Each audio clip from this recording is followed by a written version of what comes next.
Hola, muy buenas tardes, bienvenidos, bienvenidas, bienvenides a esta sesión abierta. Agradecemos al público que nos está viendo ahorita por el Facebook Live. Nos da mucho gusto tenerlos de parte de la Cátedra Extraordinaria Carlos Fuentes de Literatura Hispanoamericana, de parte de la maestra Julia Santibáñez y de parte mía, Carla Morales. El día de hoy vamos a tener el privilegio de tener una conversación entre Juan Miguel Álvarez, escritor colombiano, cronista, ganador del premio Anagrama, y con Aída Chacón, quien es profesora del Diplomado de Actualización, doctora en literatura. Y bueno, voy a proceder a leer las semblanzas curriculares de ambos para que los conozcan un poco mejor. Y bueno, los invitamos al final de la sesión a hacer las preguntas que ustedes deseen a Juan Miguel. Vamos a estar abiertos a eso. Entonces, bueno, esta es una clase que se titula Escrituras íntimas, las fronteras difusas entre géneros narrativos. Juan Miguel Álvarez nació en Bogotá, Colombia, en el año 77. Es reportero y escritor en temas de cultura y derechos humanos. Sus artículos han sido publicados en la mayoría de los medios impresos y digitales de su país. Además de investigador, se ha desempeñado como docente universitario, director de documentales y guionista. Es autor de varios libros de no ficción narrativa, el último de los cuales se llama La guerra que perdimos, Anagrama 2022. Su trabajo ha sido reconocido por con varias distinciones nacionales e internacionales. Por su parte, la doctora Aída Chacón es licenciada en Lengua y Literatura Hispánicas por la Universidad Nacional Autónoma de México, con la tesis Análisis del son, naranjas y limas y sus variantes en la región de Sotavento, maestra en estudios latinoamericanos con la tesis Literatura de la disidencia en Cuba a finales del siglo XX, década de los 80, Reinaldo Arenas, Guillermo Cabrera Infante y Eberto Padilla. Doctora en estudios latinoamericanos con enfoque en literatura y crítica literaria latinoamericana con la tesis Poéticas transgresoras, literatura cubana del final de siglo, década de los 90. Eliseo Albertos en El Paz, Pedro Juan Gutiérrez, Zoé Valdés, Wendy Guerra y Ana Lucía Portela. Pues bienvenidos nuevamente. Gracias Aída, gracias Juan Miguel por estar en esta sesión. Y yo me despido un rato, los dejo charlar a gusto y en un momento vuelvo para las preguntas del público. Hasta pronto.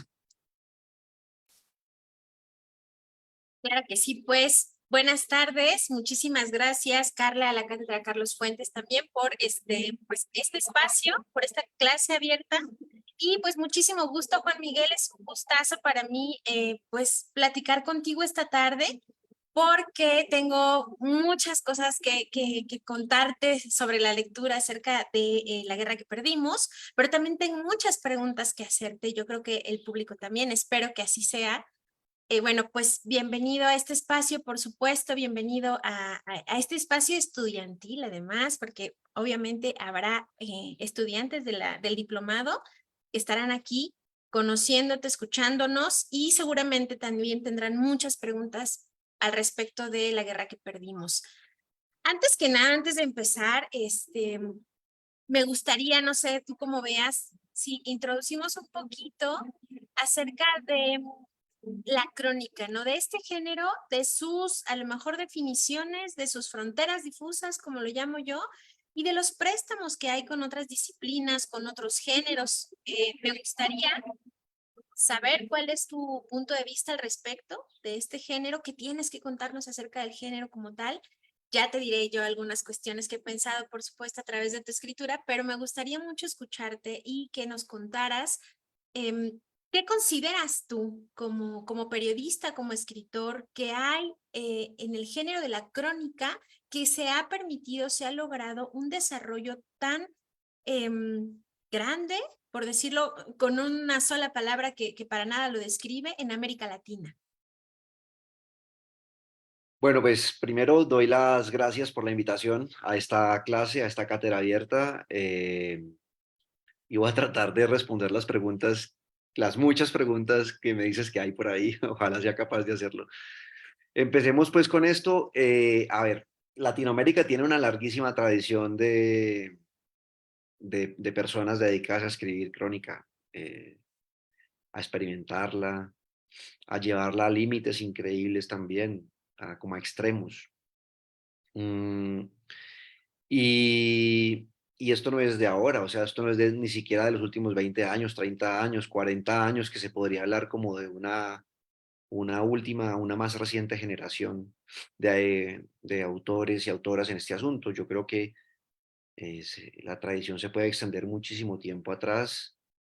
Eh, no más ayer o anteayer hablando con Carla, recién nos vimos, me explicaba acerca de unos autores de crónicas, la crónica más clásica que fue la crónica que trataba de traducir el mundo de las nuevas Indias para el mundo hispano, para España y Europa en general, y cómo estos autores de aquella época estaban absolutamente preocupados eh, por la exactitud, por la precisión, por la sofisticación del relato ligado a la veracidad. Era bien sorprendente, estábamos hablando de alguien específicamente en la época en que México ya era república, como en los años 30 del siglo XIX. Y entonces, ¿hasta dónde va esta tradición? De ahí para atrás también se pueden nombrar otras personas. Entonces, una primera razón para tratar de entender por qué la crónica en América Latina tiene pues como una potencia particular, yo diría, pues hay una larga tradición, larguísima, centenaria. Lo otro es que la crónica permite un montón de juego, un montón de experimentación, permite un montón de, si cabe el sustantivo, de recreo con la escritura. Y ha habido unos autores hombres y mujeres que han avanzado sobre este género en ese sentido, en el sentido de la experimentación, de llevar este género a unos niveles de creación bien sorprendentes. A mí, por ejemplo, me da mucha satisfacción cuando yo me interno en los libros de Carlos Monsiváis, para citar uno de mis súper favoritos, o el otro, o la otra, pues también mexicana, Elena Poniatowska, que en sus libros en sus libros de crónica, hicieron una cantidad de experimentación formal para contar las historias que reporteaban, que indagaban, que averiguaban, las historias que entreveían, no solo pues en Poniatowska sus ficciones o en Monsiváis sus ensayos, sino que también eran convencidos, digamos, de la función periodística del relato y hacían investigación, pero llevaban la experimentación de la forma a niveles bien, bien sorprendentes. Entonces, esto es una razón que me parece muy importante, porque Latinoamérica, a pesar de la influencia cultural que ha tenido Estados Unidos con todos sus sistemas culturales, con toda su producción cultural sobre América Latina, incluida el sistema periodístico, y entonces por ahí incluido, digamos, el formato del reportaje literario anglosajón, el formato del reportaje literario tipo de New York Times o de New Yorker. A pesar de que ese es como el formato dominante, Latinoamérica ha tenido una experimentación propia, muy convencidos, digamos, de su origen en la época del modernismo, ¿no? En la época de, de José Martí, de Rubén Darío. Y entonces yo creo que este asunto de la experimentación es bien latinoamericana, y por eso también ha creado como una escuela muy importante de otras personas dedicadas a esto, que siguieron o que han seguido ese camino, digamos, de creatividad desde la no ficción, y no solamente ligados al formato ortodoxo, y, digamos, hermético del reportaje literario anglosajón, que es obviamente muy efectivo, es muy blindado, probablemente también muy ágil, pero que no deja de ser eso, un formato muy esquemático. En cambio aquí, digamos, en la crónica ha tenido una tradición como muy de divertimento, y creo que eso es muy latinoamericano, muy de nuestra idiosincrasia. Así que esas dos razones creo yo han sido suficientes para generar una colección de personas dedicadas a esto a lo largo de varias décadas. Claro, fíjate lo que mencionas acerca de estas primeras crónicas de Indias que se hicieron, claro, porque ahí también tenemos un ejemplo de em, unos inicios tal vez inconscientes, sin intención, porque no era la intención tal vez hacer crónica, pero que también hicieron un trabajo etnográfico impresionante que nos permite también estudiar ese periodo de una forma, digamos que, pues sin ir a ciegas, ¿no? Porque la objetividad también es un tema muy del siglo, quizá a finales del siglo XIX y primera mitad del XX, que también podemos poner en tela de juicio, por supuesto. Y luego lo que mencionas, este periodo de el siglo XIX con el modernismo, justamente ahí empieza una experimentación que se vuelve latinoamericana y que justo nos separa del desarrollo de la crónica en otras latitudes, me parece a mí. Entonces, creo yo que sí hay una tradición, pero también hay una ruptura importante en Latinoamérica que justo nos permite tener un campo de experimentación mucho más enriquecido, nutrido y que tiene su propia trayectoria a partir de esa ruptura. ¿No? Me parece que esa es como una de las cuestiones. Por ejemplo, yo ahorita estoy pensando en Wolf, ¿no? Con el nuevo periodismo justamente en Estados Unidos y lo que postula acerca de la crónica, por ejemplo, ¿no? Pero también me acuerdo de Villoro. Villoro cuando retoma un poco las palabras de Alfonso Reyes, que decía que era el centauro, el ensayo era el centauro de los géneros literarios, pues Villoro dice, bueno, a la crónica específicamente le toca ser el ornitorrinco, ¿no? Va a ser todavía otro animal que tiene fragmentos y experimentación de muchos otros géneros, ¿no? Por mencionar algunos, de la memoria tan solo, del testimonio, de los libros de viajes, del diario, de muchos otros géneros, de la novela, del cuento también, por supuesto.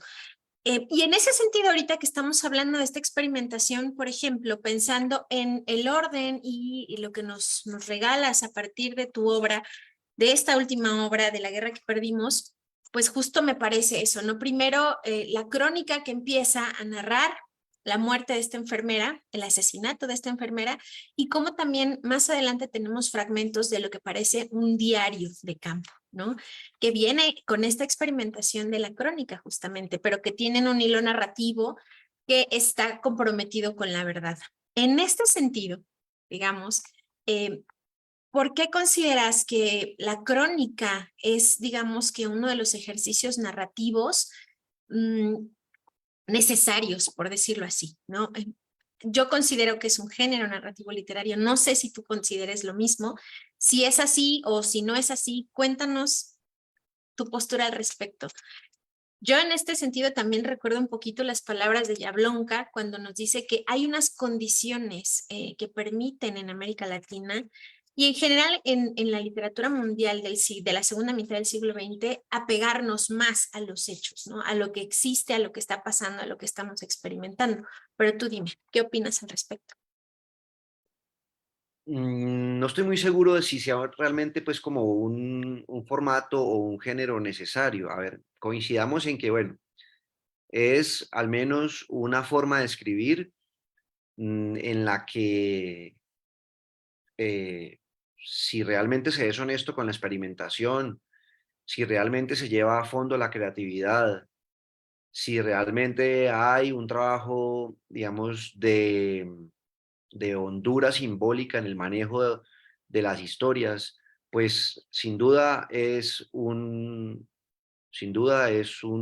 expresión ligada o de la literatura. No habría por qué dudarlo.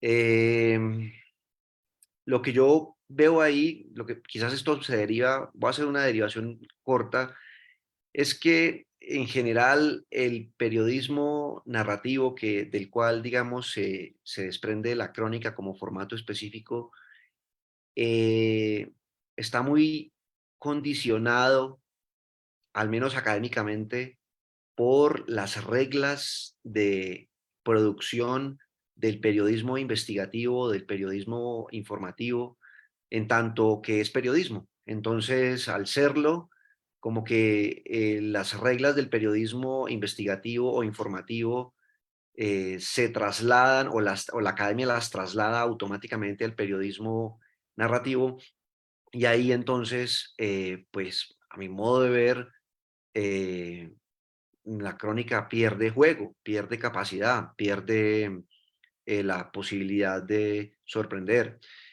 Y me parece a mí que lo que debería ocurrir es que la crónica, el periodismo narrativo, debería tener unas reglas propias que estuvieran completamente apartadas, al menos académicamente, de las del periodismo investigativo e informativo. Dicho esto, considero que si la persona que está escribiendo esto, que aspira a escribir esto, lo hace con esto que estamos mencionando, digamos, con un riesgo, con creatividad, con buscando cierta profundidad simbólica, buscando eh, un manejo versado de las palabras de tal forma que sea capaz de transmitir emociones, de crear imágenes, en fin, pues claramente es, digamos, un ejercicio literario eh, bastante, eh, no sé, cómo importante será.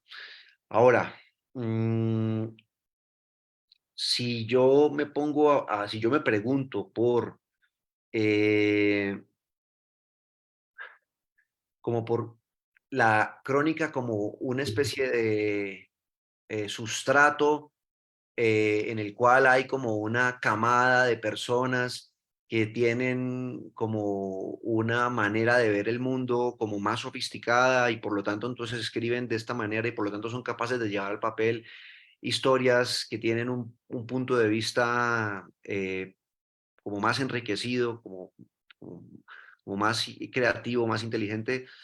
mm, pues yo te diría que puede que eso no sea cierto, pero no es porque haya gente que esté, digamos, iluminada, sino porque simplemente hay gente que se ha dedicado a estudiar más a ese género específico, ese formato específico. Entonces, con esto lo que quiero decir es que a pesar de que es un acto literario, de que es un acto creativo, que la crónica como ejercicio de escritura es un acto creativo, a pesar de eso, digamos, cualquier persona que se entrene eh, con consideración, con dedicación, pues lo podría llegar a hacer. No se necesita el, digamos, la luz que puede tener un poeta adolescente como Rimbaud para tejer unas palabras específicas y generar una honda emoción en los lectores. No se necesita tener el grado de renovación que tuvo James Joyce cuando hizo su Ulises, porque básicamente estamos hablando de cosas, digamos, muy extremas. Yo diría que la gente que quiera hacer crónica podría entrenarse, podría estudiarla, podría avanzar en ello y podría llegar a ser muy buena producción, independientemente de que no tenga el ángel de la literatura dentro, ¿no? Se podría entrenar. O sea, que con esto quiero decir que la crónica sobre todo es un ejercicio de práctica más que de iluminación. Y en ese sentido creo que la crónica, por eso quizás puede llegar a ser también un ejercicio muy mundano, no solamente un asunto muy creativo, sino también muy mundano. Alguna vez yo hablaba con un novelista gringo guatemalteco que se llama Francisco Goldman. Él, él pues tiene unas novelas impresionantes, tiene un libro, tiene varios libros también de no ficción. Hay uno precisamente sobre México que se llama El Circuito Interior. El más famoso de él, creo yo, es el de ¿Quién mató al obispo Juan Gerardo Conedera? Se llama El arte del asesinato político. Y él me decía que cuando él estaba muy joven, él había agarrado una práctica eh, infalible para elaborar las crónicas que le permitían comer a fin de mes, y que esa práctica infalible lo hacía ver en cualquier situación banal de la calle la posibilidad de escribir una crónica que fuera, digamos, que tuviera una intención, un sentido, que tuviera simbolismo, que tuviera juego literario, que además tuviera algo de información, y que cuando él se dio cuenta que él había entendido esa fórmula, salió corriendo de ahí. Dijo: yo no quiero ser un fabricante industrial de crónicas, y básicamente dejó el género como por 20 o 25 años, porque se dio cuenta que se podía, que si uno aplicaba una fórmula muy específica, podía encontrar la manera de resolver, al menos desde el decurso narrativo de una crónica. No necesariamente en el tejido, no solamente en el tejido de cómo pegar palabras, de cómo armar párrafos, la cadencia narrativa, sino cómo encontrar en la calle una historia que se pudiera narrar como crónica. Y él me dijo: yo me di cuenta que esto se puede aprender de una manera tan mecánica, tan automatizada, que salí corriendo. Entonces, a eso voy. El ejercicio de la crónica puede llegar a ser muy mundano también, no necesariamente puede llegar, no solamente es un ejercicio muy creativo, muy arriesgado, muy sofisticado, como si alguien se diera la tarea de hacer un gran poema o una gran novela, sino que también puede llegar a ser muy, muy automático, y en ese sentido puede también llegar a ser pues muy pobre, ¿no? Bueno, ahí tenemos como un muy buen punto porque también considero que al poderse prestar este género a, como tú dices, a que cualquiera lo pueda experimentar, también se democratiza y también se acerca a los otros, porque también hay que retomar esta idea.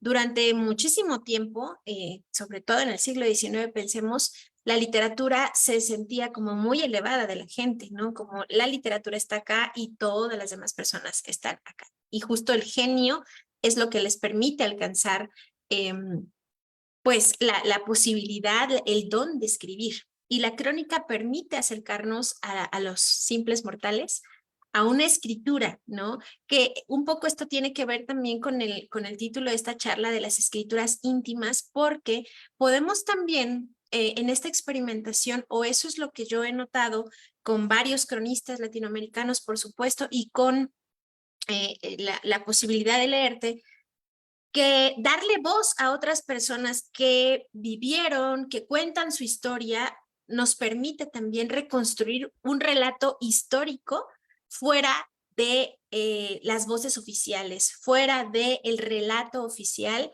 de la historia, ¿no? Lo podemos ver así. ¿Tú qué opinas al respecto de esto? Cuéntanos acerca de tu trayecto en la escritura de La Guerra que Perdimos. ¿Cómo te relacionas con la gente que cuenta las historias? ¿Cómo tú puedes contar una historia ajena, pero al mismo tiempo hacerla tan cercana? Pues durante un tiempo yo también hablaba en esos términos de, digamos, de que la crónica tenía era como una mediación entre los que, entre los comillas, los que no tienen voz, y las audiencias, pues lectoras. Y un día me cogió un académico de estudios culturales, de los estudios culturales de origen gringo, y me pegó una desbaratada diciendo: eso es imposible. Y me habló de la teoría de los subalternos y de cómo los subalternos nunca van a ser representados realmente por la gente que tiene la capacidad de la expresión. Bueno, en fin, yo no me metí en ese berenjenal, pero eso me puso a pensar también el hecho de que me alejó, a ver, me alejó de una escritura de crónicas que yo hacía durante esos años, que era una escritura de crónicas cuya forma era muy parecida al documental. Es decir, cuando uno ve el típico documental histórico donde una persona es entrevistada, se pone en un ángulo de la cámara y atrás tiene el mismo fondo, y la persona dice un fragmento, el fragmento cortan y entonces pasan imágenes complementarias, después la persona sigue hablando, y entonces, entonces la persona del documental que está observando el documental está todo el tiempo escuchando la voz de ese testimonio, la voz directa de ese testimonio, la voz directa de ese testimonio. Entonces yo lo que hacía con mis crónicas era mucho de eso. Si ustedes, hay un libro mío que se llama Lugar de Tránsito, que recoge crónicas antiguas de hace 10 años, 15 años, y podrían darse cuenta que algunas de estas crónicas tenían ese formato. Yo le daba un montón de espacio a los testimonios. Era básicamente, yo escribía 2 párrafos o 3 y el testimonio podía comerse 2 párrafos. Después yo escribía un párrafo y después el testimonio volvía a entrar y se comía 2 párrafos. Así que el lector estaba todo el tiempo saltando entre mi voz y la voz, trasladada de la grabadora al papel de los entrevistados o de la gente que yo conocí en el trabajo de campo. Y eso generaba una lectura un poco accidentada en la medida en que no permitía como mucha cadencia y entonces en algún momento yo entendí que yo hacía eso por ese respeto a eso que acabas de decir, de plantear, ¿no? Que la crónica le da voz a personas a voz pública, a personas que no tienen voz pública, sino que todo tienen muy poco alcance y que entonces su historia es muy importante porque nos ayuda a entender el país, a construir nación y todo esto. Entonces ese formato de escritura se debía mucho a esa intención política, pero luego yo empecé a entender que, que, que, que, que con estas teorías, digamos, de los estudios culturales, de los sujetos subalternos, pero también por una especie de ambición también personal de desarrollarme más como autor, eh, empecé a desplazar dentro de mis textos el testimonio largo, lo empecé a reducir, a reducir, y ahora de unos años para acá, mis crónicas, los testimonios, los fragmentos de los testimonios que yo incluyo son muy, muy, muy cortos. 1 línea, 2 líneas, y yo todo lo demás lo digo yo, independientemente de si es importante o no es importante que lo digan las otras personas. Para la lectura, para el ejercicio narrativo, yo asumí que soy yo el que lo debo decir. Alguna vez hablando con Julio Villanueva Chang, el editor, creador de Etiqueta Negra, pues que también es uno de los más importantes, digamos, autores que ha dado Latinoamérica de este género, me decía, es que Juan Miguel, yo solamente permito que mi entrevistado hable en el texto cuando dice algo que definitivamente lo dice mejor que yo, cuando definitivamente sé que esa persona lo está diciendo con palabras mejores que las que yo podría usar para decirlo. Entonces eso hace que las crónicas que enseñó a hacer Julio Villanueva Chang para su revista Etiqueta Negra, y de la cual hay un montón de grandes exponentes ahora por ahí ya publicando libros y todo eso, pues el 90 o 95% del texto sea escrito por el autor y los testimonios sean muy, muy poquiticos, muy chiquiticos, 1 línea, 2 palabras, un guión y 3 palabras, un guión, 1 línea, y ya, todo lo demás es la voz del autor, dele, en un solo soliloquio largo y fluido, citando, integrando, ¿no? Entonces yo he venido transformando esa producción en la medida en que he venido deshaciéndome de la idea de darle voz pública a los que no tienen voz. En la medida en que yo me he venido deshaciendo de eso, he empezado a escribir crónicas como las que viste en este libro, salvo en una en la que decididamente me atreví a experimentar, que es el collage de voces que piden justicia, el asesinato de un pintor, creo que es la 4ª crónica del libro, donde ahí lo que hago es todo lo contrario. Exacto. Es volver a la técnica del testimonio fundamental, tipo documental. Hay 2 o 3 párrafos dichos por mí, viene el fragmento de testimonio largo, después quizás vuelvo yo a meter la cucharada, después vienen 3 testimonios largos, después vuelvo yo y meto la cucharada muy poquito, después vienen 2 o 3 testimonios largos. Es decir, ahí lo que hice es volver a esa experimentación un poco más depurada que lo que hacía antes, pero también por una especie digamos, aventura personal. Pero ya, digamos, cada vez que trabajo mis textos, estoy cada vez más convencido de que soy yo escribiendo lo que le pasa a otras personas, y que esas otras personas me cuentan sus historias, no para que ellas queden como narradoras de sí mismas en sus textos, sino para que yo las narre. Eh, Obvio, hay otras maneras, y las maneras todas, creo que todas funcionan. Creo que hay compañeros que se han dedicado a escribir, a ser solamente como ventrílocos de estas personas que no tienen voz. Entonces hacen un montón de entrevistas, eso lo transcriben, lo editan, puede que lo organicen para crear cierta tensión narrativa, pero en el fondo es la persona entrevistada hablando en una primera persona y lo único que hace el cronista o el autor, hombre o mujer, fue pues como transcribir y editar, pero no escribir, sino simplemente transcribir. Eso, digamos, digamos llevado a una cantidad de volumen de testimonios, pues le dio el premio Nobel a Svetlana Alexeva por el trabajo político tan increíble que se desprende de ese coro polifónico, multipolifónico. Pero en mi país, por ejemplo, hay un autor llamado Alfredo Molano y también había otro que se llamaba Arturo Alape. Ellos eran de esa escuela, ellos eran autores que empezaron en los años 50, 60, sobre todo 60 Molano, 50 Alape. Para los años 70 estaban escribiendo mucho y sus historias, la mayoría de sus libros son testimonios transcritos uno detrás de otro, editados uno detrás de otro, y uno siempre lee otras voces, no la voz de ellos, sino otras voces. Eso es lo que ellos hicieron y yo cada vez me alejo más de eso, yo quiero ser completamente, digamos, dueño de mi voz, dueño de mis textos, cada vez quiero ser una persona que cuenta lo que los demás le quieren que cuente, lo que los demás le permiten saber, ¿cierto? Consciente de que eso es lo que, digamos, consciente de que eso es el pacto, de que ese es el pacto que tuve con ellos. Te voy a entrevistar, me vas a contar tu historia y yo voy a contar tu historia, voy a recontar tu historia a mi manera, con mi voz. Entonces no te voy a dar la voz, no te voy a dar la voz.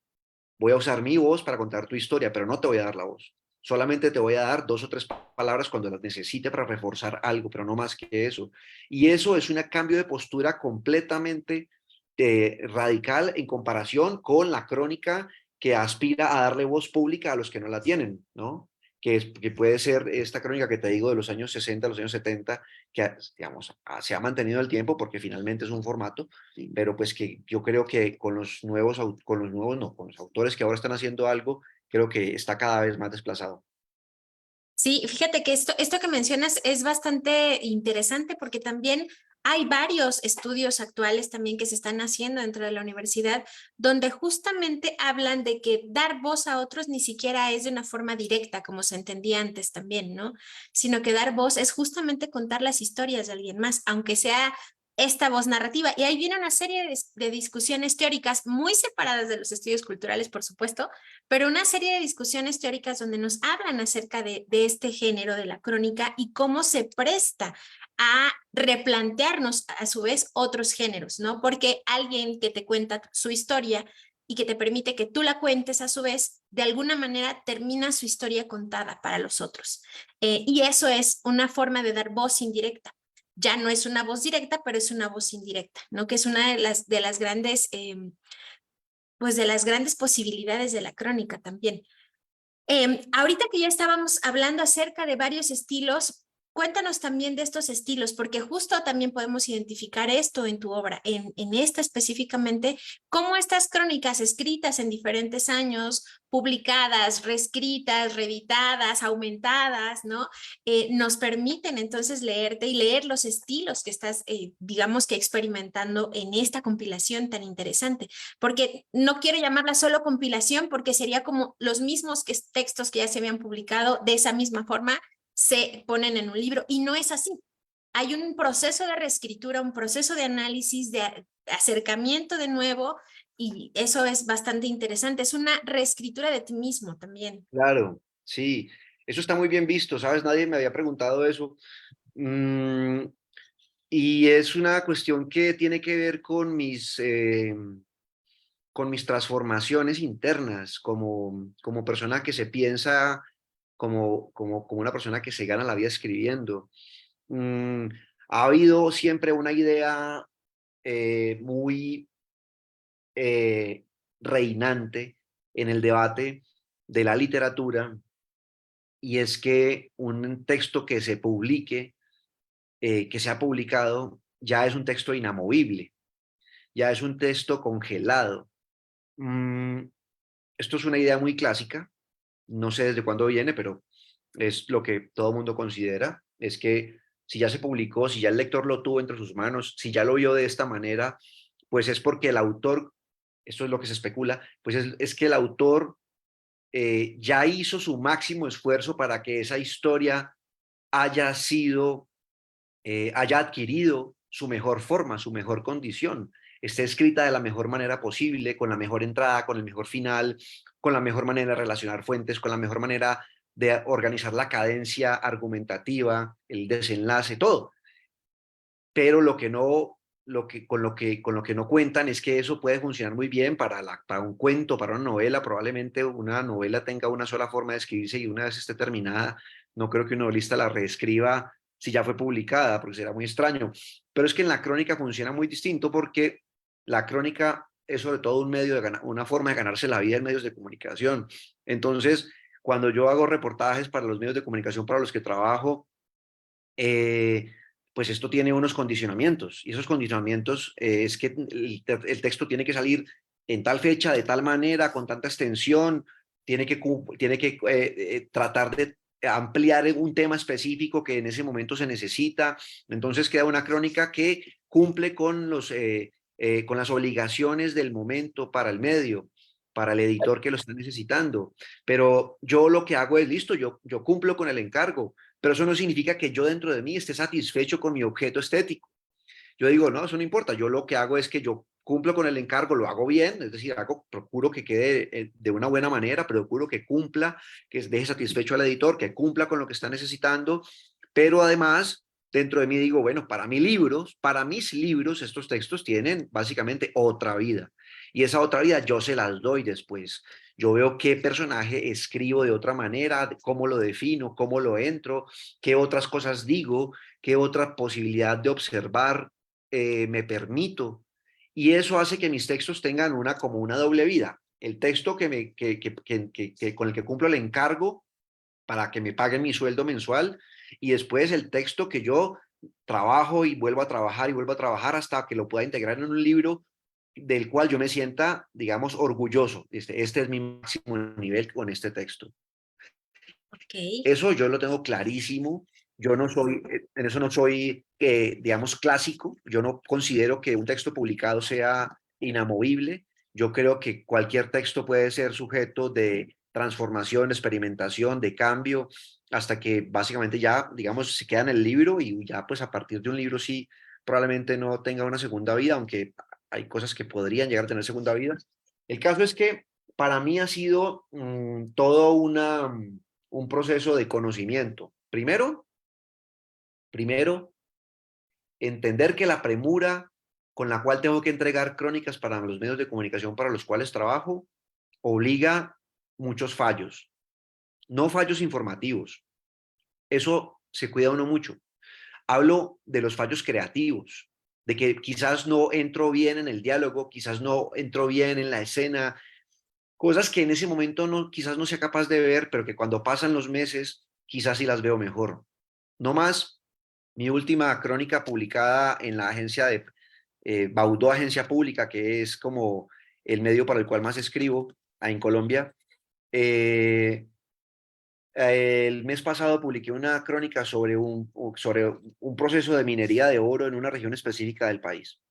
Esa crónica tenía un personaje central al que había sobrevivido un accidente, y ese personaje yo lo usé, digamos, como una persona a la cual entrevisto y me contesta. Yo le pregunto, él responde, yo le pregunto, él responde, y entonces como el 70% del texto se va sobre la historia de este personaje, pero yo en la crónica publicada, yo no trato de ahondar en su psicología o de entenderlo desde el punto de vista emocional, solamente los hechos, qué pasó, cómo sobrevivió, qué fue lo que ocurrió, explíqueme cómo se salvó, o sea, cosas muy puntuales que obedecen a los hechos.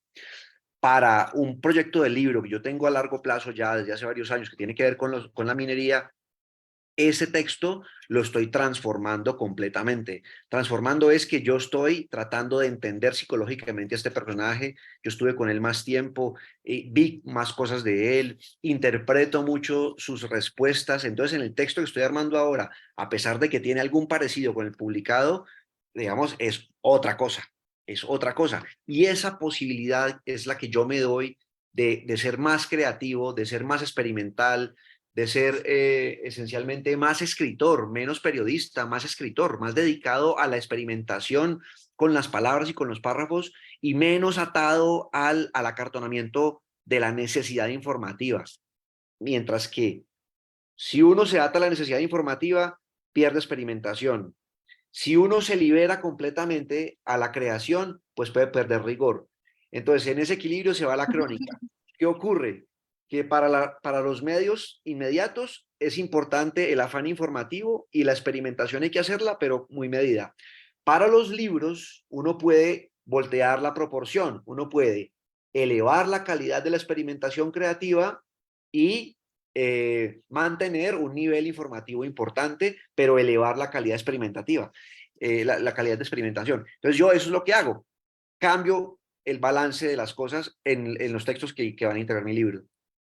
Que es un ejercicio súper interesante porque así como hay corrientes que ahorita están reescribiendo a los autores que ahorita podrían considerarse como clásicos, por ejemplo, pienso en Había mucho humo o niebla o no sé qué de Cristina Rivera Garza, quien reescribe la escritura de Juan Rulfo, ¿no? Y lo hace de una manera fenomenal. O los lectores que hacen suya la obra literaria y hacen fanfictions acerca de novelas que ya están terminadas, pero reescriben las novelas. Pero el juego de reescribirte a ti mismo es algo muy particular, no es algo que se estile demasiado, por supuesto.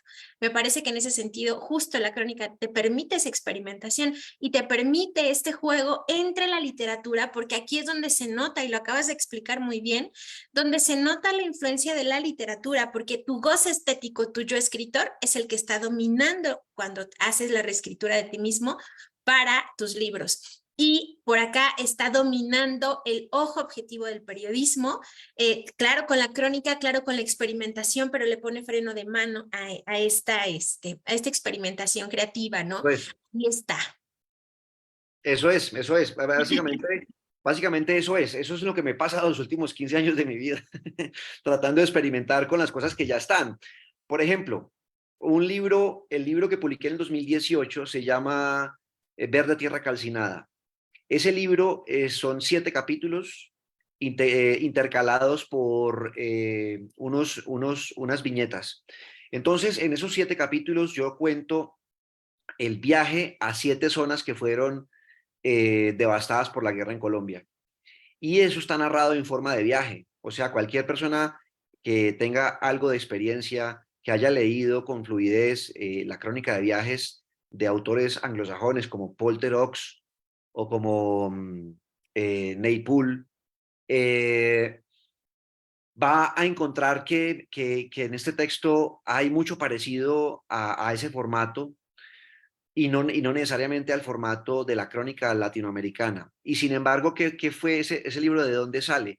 Ese libro sale de 14 crónicas que yo hice en el año 2014 para encargo para una revista.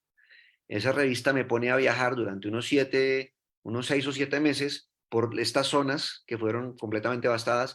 Yo hago la crónica en el formato convencional, cumplo con el medio, esas crónicas están, digamos, en las hemerotecas, en esas revistas y todo, y yo digo, yo no voy a hacer un libro del que voy a reunir 14 crónicas publicadas en una revista, yo no quiero, eso no tiene sentido, ¿no? Eso para mí no es, eso no es mi manera de saberme escritor. Entonces, ¿qué hago? Lo que emprendo es una escritura completamente personal de mis días viajando por esos sitios, buscando a estas personas y escribiendo estos textos. Y cómo en ese viaje y cómo en esa búsqueda de estos textos y de estas personas, yo me voy haciendo preguntas por mí, por mi trabajo, por mi país, por los duelos políticos, económicos, morales que condicionan la vida de estas personas a las cuales yo encuentro allí.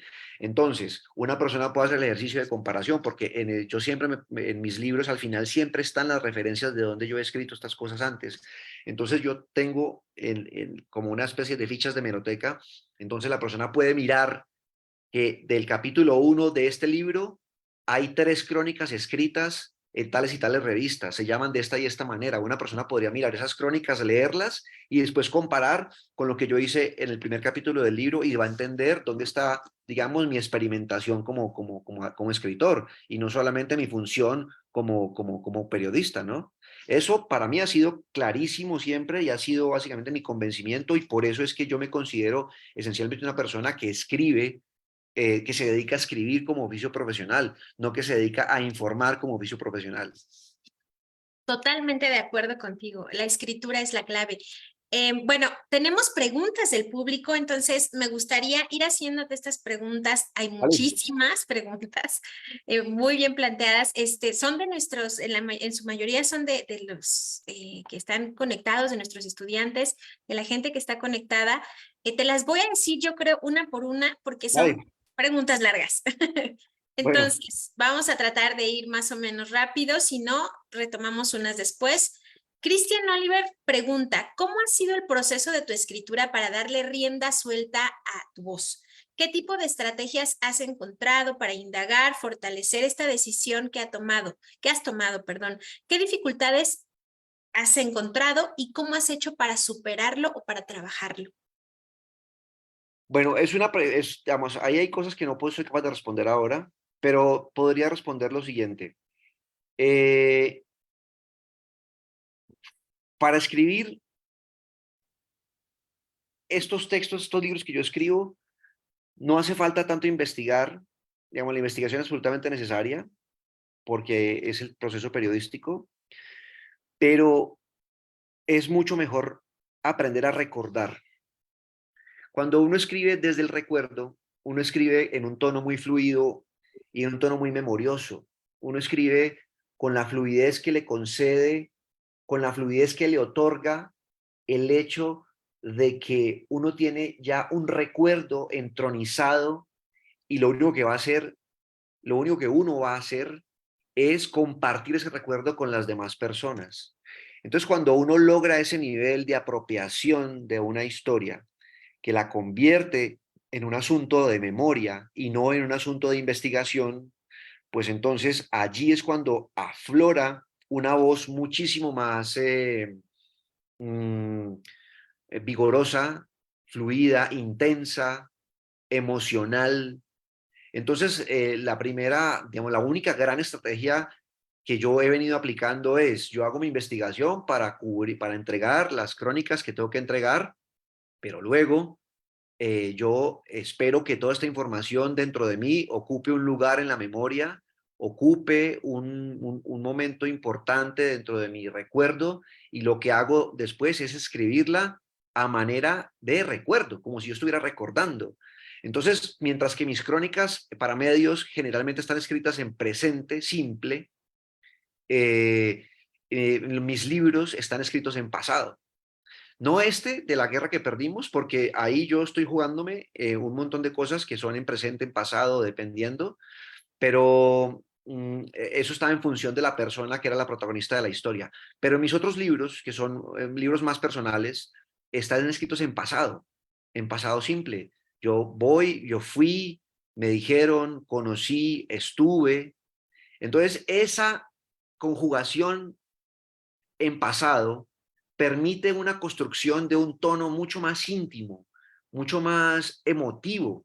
Y el lector, los lectores, asumo yo, hombres y mujeres, asumo yo que empiezan a reconocerse en esos recuerdos, empiezan a sentir cercanos y empiezan a apropiarse de esos recuerdos. Entonces empiezan a valorar que una persona les esté compartiendo sus recuerdos.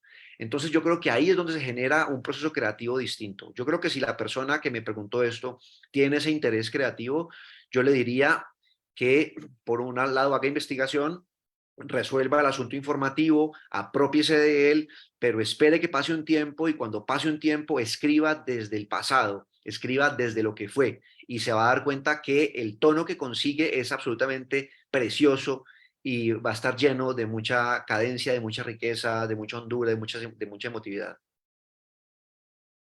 Claro que sí.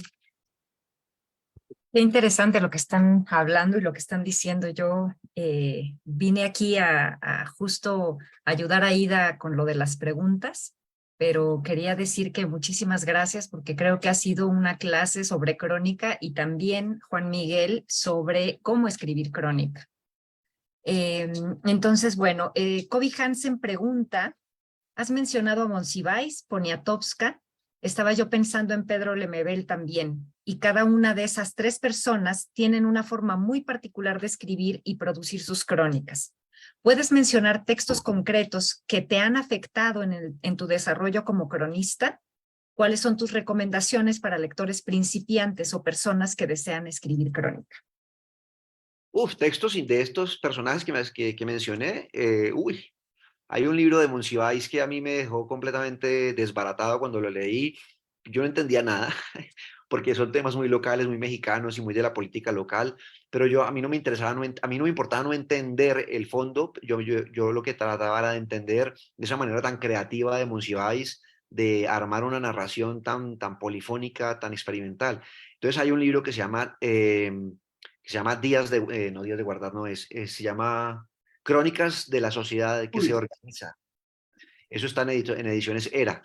Crónicas de la Sociedad que se organiza. Ese libro para mí fue una revelación completa. Al final hay una crónica sobre el Mundial de México 86 que se llama Gol, Somos el Desmadre, que me parece la crónica más virtuosa que ha escrito latinoamericano alguno sobre la relación entre sociedad, política y fútbol. Es una cosa increíble por el grado de experimentación. Aún yo recuerdo esa crónica y me erizo un poco. Tiene esa crónica también impresionante sobre los días del terremoto, hablando del terremoto del 85 aquí en la CDMX. Y me parece que ese texto de los días del terremoto también son pero impresionantes. O sea, yo cuando leía esto, yo, digamos, hace unos 15 años, yo decía, pero hombre, ¿esto qué es? ¿Qué es este nivel tan increíble de creación, de escritura, de dominio de las escenas, de dominio de todo? Entonces yo no entendía mucho de los asuntos de la política local. Él menciona sobre todo personas digamos, de esas épocas que seguramente son de dominio público para un montón de mexicanos que vieron esas épocas. Yo pasaba por ahí de largo, yo básicamente no me preocupaba no entender, yo quería era aprender un poco toda esa experimentación que ese señor estaba haciendo con los textos. Eh, pero bueno, si vamos a hablar de otros autores que realmente me han marcado muchísimo, pues hay un perfil de John Lee Anderson que le hizo a Gabriel García Márquez que se llama El Poder de Gabo. Para mí ese perfil es absolutamente eh, ejemplificante de lo que es un perfil absoluto. O sea, discúlpeme el pleonasmo de repetir este adverbio varias veces, pero lo que quiero decir es que ese perfil es el ejemplo perfecto de lo que sería un perfil de una gran personalidad. ¿Cómo se hace? ¿Qué se tiene en cuenta? ¿Cómo se empieza? ¿Cómo es la relación del autor, del reportero, escritor, con el personaje de gran calado? ¿Cómo esa relación se nota a lo largo de todo el texto? ¿Cómo son los encuentros? ¿A qué le da preponderancia? ¿A qué olvida? Me parece que ese perfil de John Lee Anderson es probablemente perfecto. Es una de las grandes, grandes piezas de John Lee, que además tiene una lista enorme de grandes piezas escritas. Y bueno, puedo dar un montón de textos más, pero no estoy seguro si valga la pena ahondar en esto. Voy a mencionar una mujer que para mí yo la cito constantemente, la cité en mi primer libro, la cité en mi primer libro, la cité creo que también la cité en Lugar de Tránsito, el libro que sigue, que sí que está antes de La Guerra que Perdimos. No, perdón, la cité en la introducción de La Guerra que Perdimos. Ahí está citada, se llama Alma Guillermo Prieto, otra mexicana que para mí es probablemente la mejor de todos nosotros. Cuando digo todos nosotros es que yo estoy muy igualándome al hecho de que escribo pues reportaje literario y todo este asunto, muy igualado yo. Pero lo que quiero decir es que esta mujer sí ha llevado el ejercicio de la escritura, del periodismo narrativo a otro nivel. Es probablemente la mujer a la que yo más admire y yo la cito frecuentemente. Un libro de ella para mí fue determinante, pero precioso, me marcó de una manera por la honestidad con la que está escrito, que se llama La Habana en un espejo. Más allá de las crónicas para The New Yorker, de los reportajes para The New Yorker y todo esto, o para The New York Review of Books, más allá de eso, el libro La Habana en un espejo es la cosa más preciosa desde eso que yo les digo, te les dije ahora, escrita desde el recuerdo, no desde la investigación. Entonces, para mí ese libro fue determinante. Y puedo citar un montón más, pero creo que ya con eso es suficiente. Nosotros encantados, pero vamos a Sí. darte otra pregunta. Entonces, vamos a dejar ahí estas recomendaciones. Y vamos con la pregunta que hace Leonardo Bastidas.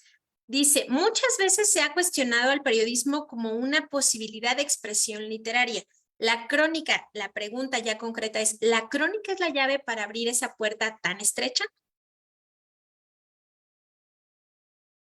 Pues sin duda, sí, creo que hablamos de eso en el transcurso de la conversación, sí, sin duda. Yo creo que eh, hay dos posturas en torno al periodismo como una posible expresión artística o no. Mm, Hay una posición completamente abierta, digamos, muy posmoderna, que dice, pues el periodismo, así sea informativo y así no está bien escrito, pues es literatura en la medida en que transmite historias. Esa es, digamos, la versión más laxa de esto. Hay unas versiones un poco más matizadas que dicen, no, pues, digamos, es literatura solo si en algunos momentos el periodismo logra lo que decíamos ahora, unos grados de creatividad y experimentación digamos, de fluidez con la escritura, eh, que, digamos, permitan decir que está en un acto creativo y no solo en un acto informativo. Eso es otra manera de entender la situación.